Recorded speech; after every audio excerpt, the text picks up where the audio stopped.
नमस्कार। राष्ट्रीय एजुकेशन में आपका स्वागत है। आज है 27 दिसंबर। आज हम 24 और 25 दिसंबर के करंट अफेयर के बारे में विस्तार के साथ जानेंगे। तो चलो ऐसे ही नई अपडेट के बारे में जानने के लिए हमारे चैनल को लाइक, सब्सक्राइब और बेल आइकन बटन को जरूर दबाइए, जो ऐसे रोज अपडेट मिलती रही। और हमारे फेसबुक पेज और इंस्टाग्राम पे भी फॉलो कीजिए। चलो बढ़ते हैं हम अगले करंट अफेयर के बारे में। हैदराबाद में उन्नत हाइपरसोनिक विंड का टनल का उद्घाटन किसने किया है? तो इसका बिल्कुल सही आंसर है राजनाथ सिंह, यानी कि ये आंसर सही है। ऐसे जैसे कि इस सुविधा का उपयोग विभिन्न पर्यावरणीय परिस्थितियों में मिसाइल उपप्रणालियों के डिजाइन, स्थापन और मूल्यांकन के लिए किया जाएगा। किस बिजनेसमैन को global visionary of sustainable business and peace पुरस्कार से सम्मानित किया गया है? तो इसका बिल्कुल सही आंसर है बी, यानी कि रतन टाटा को visionary of sustainable business and peace पुरस्कार से सम्मानित किया गया है। रतन टाटा के बारे में कुछ झांकियां जान लेते हैं। जैसे कि रतन टाटा का जन्म 28 दिसंबर 1937 को मुंबई स्थित में हुआ था।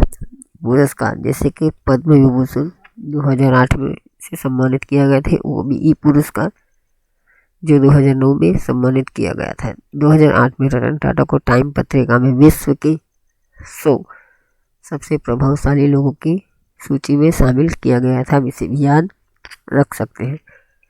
21 दिसंबर को दुबई में global visionary of sustainable business and peace पुरस्कार से सम्मानित किया जाएगा। यह पुरस्कार Indo Israel Chamber of Commerce द्वारा वर्चुअल माध्यम से आयोजित किया जा रहा है।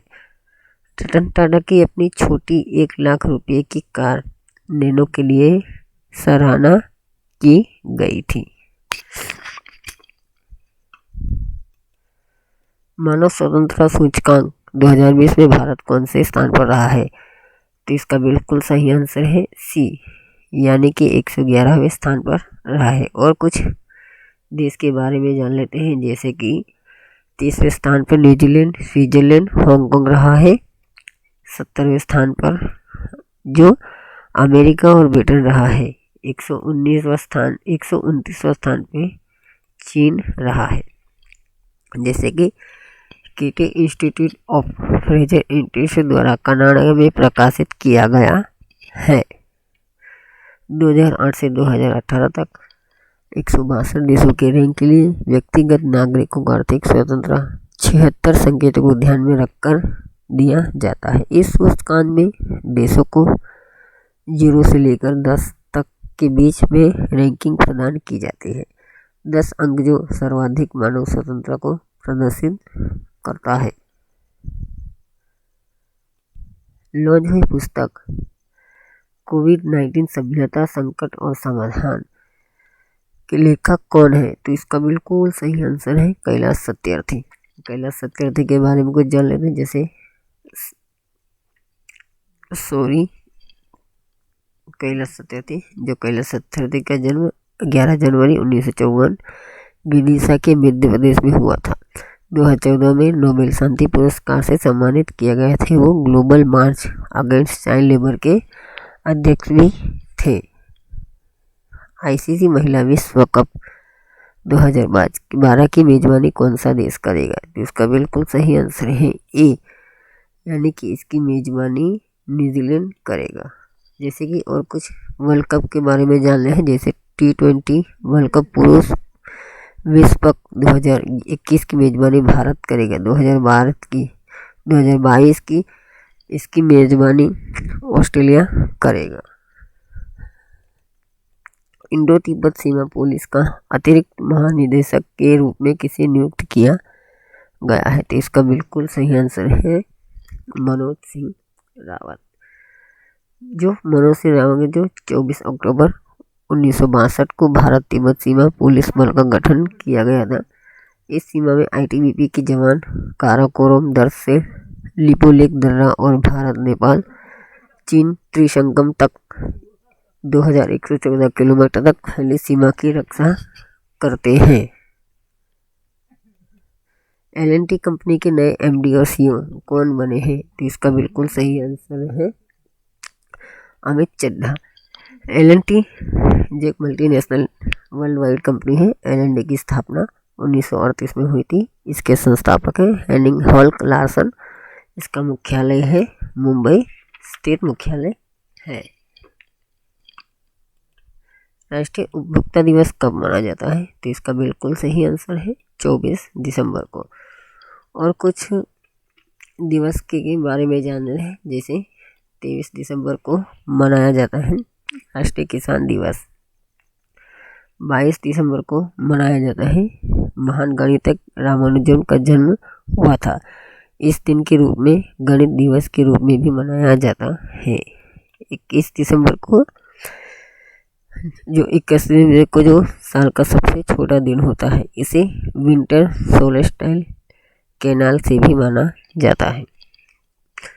24 दिसंबर 1986 को उपभोक्ता सुरक्षा अधिनियम के तहत 1986 को राष्ट्रपति ने मंजूरी दे दी थी। 2000 में पहली बार उपभोक्ता दिवस मनाया गया था। इसे भी याद रख सकते हैं। 15 मार्च को यानी कि वर्ल्ड कंज्यूमर राइट डे मनाया जाता है। इस राष्ट्रीय उपभोक्ता 2020 की थीम है स्थायी उपभोक्ता। हाल ही में किसे CII-ITC सस्टेनेबिलिटी पुरस्कार जीता है? तो इसका बिल्कुल सही आंसर है NTPC यानी कि national thermal power corporation of India. और कुछ जान लेते हैं, जैसे कि NCL नॉर्थर्न कोलफील्ड लिमिटेड है। NCPC जो क्राफ्टवाइल नेशनल हाइड्रोलिक पावर कॉरपोरेशन, और दूसरी है Tehri hydro development corporation of limited. NTPC की स्थापना 1975 में हुई थी। इसका मुख्यालय है दिल्ली। इसके चेयरमैन है जो हाल में चेयरमैन गुरदीप सिंह। इसकी NTPC की सहायक कंपनियां हैं, जैसे कि NASCL, NVVN, NCL, BRBCL। 2019 में भी NTPC को पुरस्कार से सम्मानित किया गया था। CII-ITC पुरस्कार जो इसकी शुरुआत 2006 में की गई थी, उन व्यवसाय के लिए प्रदान किया जाता है अधिक ज़्यादा टिकाऊ एवं समावेशी होने के तरीके अपनाते हैं। यह पुरस्कार CSR के क्षेत्र में सबसे सर्वोच्च पुरस्कार माना जाता है। खेल मंत्री ने कितने खेलो इंडिया सेंटर्स ऑफ एक्सीलेंस का उद्घाटन किया है? तो इसका बिल्कुल सही आंसर है C यानी कि 8 खेलो इंडिया स्टेट ऑफ एक्सीलेंस का उद्घाटन किया है। भारत में खेलो इंडिया केंद्र इस प्रकार है, जैसे कि नागालैंड, मणिपुर, अरुणाचल प्रदेश, मिजोरम, उड़ीसा, तेलंगाना और कर्नाटक है। जैसे कि खेल मंत्री 2021, 2024, 2028 ओलंपिक के खेलों को ध्यान में रखते हुए इस सेंटर का उद्घाटन किया गया है। इसके लिए 15 राज्यों के खेल मंत्रालयों को प्रस्ताव भी भेजा गया था। इस केंद्रों को बुनियादी ढांचे को उन्नत बनने खेल विज्ञान केंद्र स्थापित करने के रूप में मदद मिलेगी। किस प्रधानमंत्री को अमेरिका के सर्वोच्च सम्मान यानी कि लीजन ऑफ मेरिट से सम्मानित किया गया है? तो इसका बिल्कुल सही आंसर है श्री नरेंद्र मोदी। यह पुरस्कार ऑस्ट्रेलिया के PM स्कॉट मॉरिसन, जापान के PM शिंजो आबे को मिला है। लीजन ऑफ मेरिट पुरस्कार की शुरुआत 20 जुलाई 1942 को हुई थी। यह पुरस्कार सर्वोच्च मिलिट्री मेडल है। इस पुरस्कार को केवल सरकार या राष्ट्र प्रमुख को ही दिया जाता है। भारत के प्रधानमंत्री को उनके बेहतरीन नेतृत्व और दूरदृष्टि के लिए दिया गया है। राष्ट्रीय जल मिशन के तहत किस जागरूकता अभियान की शुरुआत की गई है? तो इसका बिल्कुल सही आंसर है B यानी कि कैच द रेन।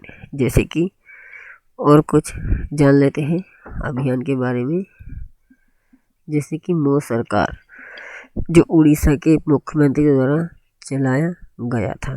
आत्मनिर्भर भारत अभियान जो मई 2020 में चलाया गया था, इसमें भारत में लोगों को कामकाज करने के लिए मदद की जाएगी। इसमें मोदी ने 20 लाख करोड़ रुपए का पैकेज का भी ऐलान किया था। दूसरी है गरीब कल्याण रोजगार योजना जो जून 2020 को शुरू किया गया था।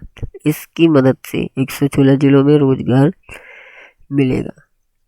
भारत सरकार ने कौन सी वेब पोर्टल और मोबाइल ऐप लॉन्च की है? तो इसका बिल्कुल सही आंसर बी, यानी कि ई संपदा। इसके जरिए 28 शहर में 1 लाख अधिक सरकारी आवासों तथा 45 सरकारी संगठन स्थलों का आवंटन किया जाएगा। जैसे कि इसके साथ 1176 हॉलीडे होम की सुविधा बुकिंग के अलावा सभी सेवाएं एक ही जगह प्राप्त होगी। इस ऐप के जरिए सभी विभागों को अपने यहाँ के कर्मियों और अफसरों का वितरण दर्ज किया जाएगा। इस कर्मियों के रिकॉर्ड रखने में आसानी होगी। शिक्षक कर्मचारी ऑनलाइन पोर्टल पर जाकर छुट्टी ले सकते हैं। 25 दिसंबर को कौन सा दिवस मनाया जाता है? 25 दिसंबर को किसकी जयंती मनाई जाती है? तो इसका बिल्कुल सही है मदन मोहन मालवीय। जैसे कि 24 दिसंबर को राष्ट्रीय उपभोक्ता दिवस भी मनाया जाता है। 10 दिसंबर को मानव अधिकार दिवस भी मनाया जाता है। जैसे कि मदन मोहन मालवीय का जन्म 25 दिसंबर 1861 को हुआ था। वो भारतीय राष्ट्रीय कांग्रेस के 4 बार अध्यक्ष चुने गए थे। 1909 में लाहौर, 1918 और 1930 में दिल्ली, 1932 को कोलकाता अधिवेशन में अध्यक्ष रह चुके हैं। उन्हें भारत सरकार तरफ से 2015 में मरणोपरांत भारत रत्न से भी सम्मानित किया गया है। जैसे कि पंडित मदन मोहन मालवीय 1887 में अपनी पत्रकारिता करियर की शुरुआत की थी। हिंदुस्तान नाम हिंदी पत्रकारिता से करियर की शुरुआत की थी। 1924 से 1946 तक हिंदुस्तान टाइम्स के संपादक भी थे। किस राज्य में शिगेला संक्रमण के लक्षण देखे गए हैं? इसका बिल्कुल सही आंसर है केरल राज्य में। केरल में 11 साल के एक बच्चे की इस वायरस से मौत हो गई है। यह बीमारी जो प्रदूषित पानी की वजह से फैलता है। यह बीमारी ज़्यादातर बच्चों को चपेट में लेती है। इस वायरस के लक्षण हैं पेट दर्द, दस्त और बुखार की समस्या पैदा हो जाती है। बचने के उपाय, इससे किस तरह बचा जाता है, हम इसे भी ध्यान से सुन लीजिए। जैसे कि घर में अच्छी साफ सफाई रखने से इस बीमारी को फैलने से रखा जा सकता है। किस झील को रामसर साइट में जोड़ा गया है? तो इसका बिल्कुल सही आंसर है ए, यानी कि सोकर वेटलैंड झील को रामसर साइट से जोड़ा गया है। जो सोकर बेसिन एक उच्च ऊंचाई वाला एक परिसर है। मीठे पानी की झील को दक्षिण में लगभग 438 हेक्टेयर और सोकर में 1861 की एक हाइपरसोनिक झील है। किस देश ने लगातार 9वीं बार अपने रक्षा बजट को बढ़ाया है? तो इसका सही आंसर है जापान, यानी कि 9वीं बार जापान ने अपना रक्षा बजट बढ़ाया है। जैसे कि आप जान सकते हैं जापान द्वारा सरकार ने चीन और उत्तर कोरिया से संभावित खतरे से निपटने के लिए लंबी दूरी की क्रूज मिसाइल और रडार सक्षम लड़ाकू विमान विकसित करने के लिए रक्षा को बढ़ाया है। इंग्लैंड के किस पूर्व बल्लेबाज का निधन हो गया है? तो इसका बिल्कुल सही आंसर है जॉन एड्रिक। जॉन एड्रिक का जन्म 21 जून 1937 में हुआ था। उन्होंने 1956 से 1978 तक सर्वश्रेष्ठ खिलाड़ी में से एक थे। इंग्लैंड के 77 टेस्ट में खेले थे और 1963 से 1976 में 13 वर्षों तक 5000 से अधिक रन बनाए थे। ऐसे ही नई अपडेट पाने के लिए हमारे चैनल को लाइक सब्सक्राइब जरूर किए। आप सभी का दिल से धन्यवाद। जय हिंद। जय